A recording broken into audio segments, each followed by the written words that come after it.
Hi, I'm Kenneth, and welcome to my channel.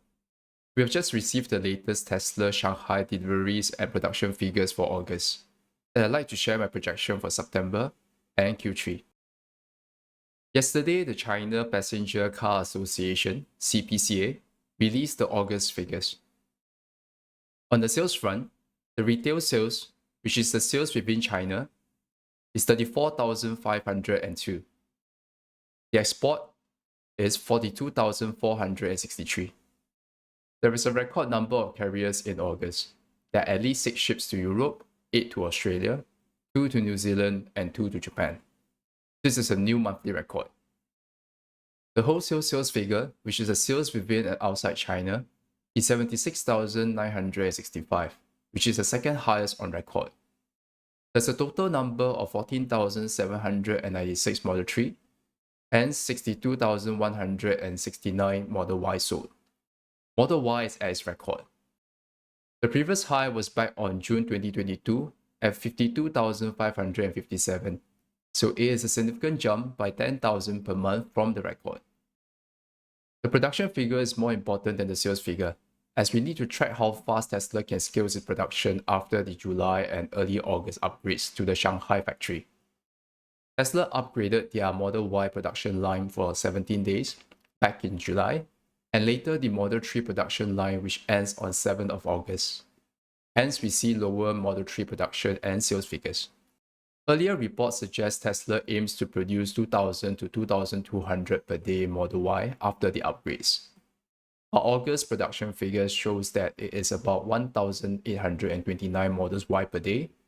Model 3 after the upgrades, which was completed only on the 7th of August, is about 828 per day. Nevertheless, I expect Tesla to continue increasing its September daily production to at least 2,000 Model Y per day and 1,000 Model 3 per day. There are 2 public holidays in September, hence there is a total of 28 working days in September. This gave us an estimate 84,000 cars produced, which is going to break another monthly record. Feeding these production estimates into my projection, I'm estimating the average selling price to be 60,790 and 30% auto gross margin for Q3. This brings us to the final table estimating the EPS for Q3, highlighted in yellow. I'm projecting an EPS of $1.55, which is the highest quarterly earning. This could be broken quickly in Q4 with an estimated EPS of $2.19.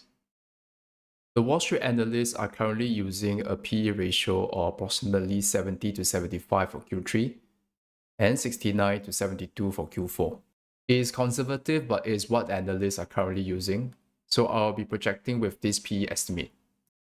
This brings us to a final price target of $317, which is $950 pre-split price in Q3, and $384, which is $1,150 pre-split price. This price target is also determined by the macro condition, especially the US inflation. I'm expecting the US CPI to come down significantly since most commodities such as the oil prices have decreased back to January level. With a stronger USD and demand destructions in Europe and China, we should continue to see oil prices going lower. Just to recap what I shared in my earlier videos, I find investing in a highly profitable company in its early S-curve growth the best way to grow our wealth. I was trying to find a company which fits a similar trajectory to Google 10 years ago, and so far only Tesla fit this description. Hope you find this useful. Please do your own research before investing. Please like and subscribe to my channel. Thank you.